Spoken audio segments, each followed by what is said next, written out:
ni wedi gallu agor y caffi newydd, da ni wedi symud fewn lot cynt nacs ni wedi gallu gwneud, a wedi gallu datblygu'r busnes, a rwan mae o'n, wel, dwi'n teimlo bod o'n hwb i'r gymuned ddod i gyfarfod, da ni'n cynnig gweithgareddau gymunedol mae nosweithiau yn digwydd a mae yna llwyth o bethau ar y ffordd, a hefyd da ni'n gwneud gweithgareddau cadw'n heini yn ystod y dydd, mae gen i criw babis yn cyfarfod yn lleol, llwythio bethau, a dwi'n teimlo bod o'n hwb i fatha pawb gael cyfarfod at ei gilydd.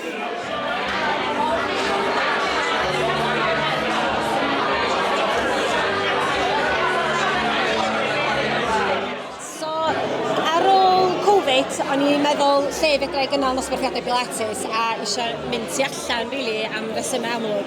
A wedyn cysylltu efo Sara a dweud gei a chroeso defnyddio y cae sydd gen nhw i slaw y caffi. A mae o wirioneddol wedi gwneud byd o wahaniaeth i y busnes i fel hyfforddwr pilates a hyfforddwr iechyd a lles. A mae hynna yn diolch i y croeso dyn ni wedi cael gen Sara Gwyo, mae wedi bod yn anhygoel. Mae y caffi yma'n sicr wedi just dod â bob peth yn ei goflawnrwydd yn yn hyb i, heb sôn am wedi helpu fi i ddatblygu busnes yn sicr.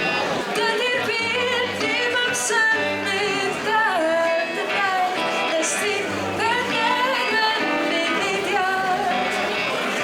Wel, mae'n adnodd arbennig i'r gymuned. Diolch yn unig yn edrych yn amazing ac yn gweini bwyd arbennig, ond dwi'n meddwl bod yn cynrychioli rhywbeth really pwysig. Mae o'n destination i bobl Dyffryn Clwyd wan. Mewn un ffordd, mae ochr lôn ac yn ganol nynlle.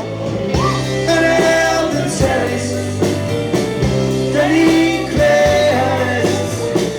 Yn Elden Terrace yn number one.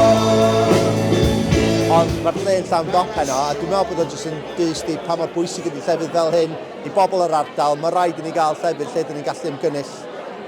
Lle mae'r Gymraeg yn cael ei blaenoriaethu, ond mae'n ei groeso i bawb yma. Dwi yma fel artist yn performio yma heno, ond dwi'n dod yma yn rheolaidd efo'r teulu a dyn ni'n cael bwyd yma a dyn ni hyd yn oed yn aros yn y maes carafannau tu cefn i'r caffi.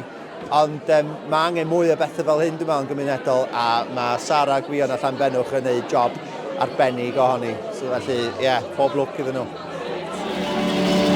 Diolch yn fawr Llanbenwch yn ystod!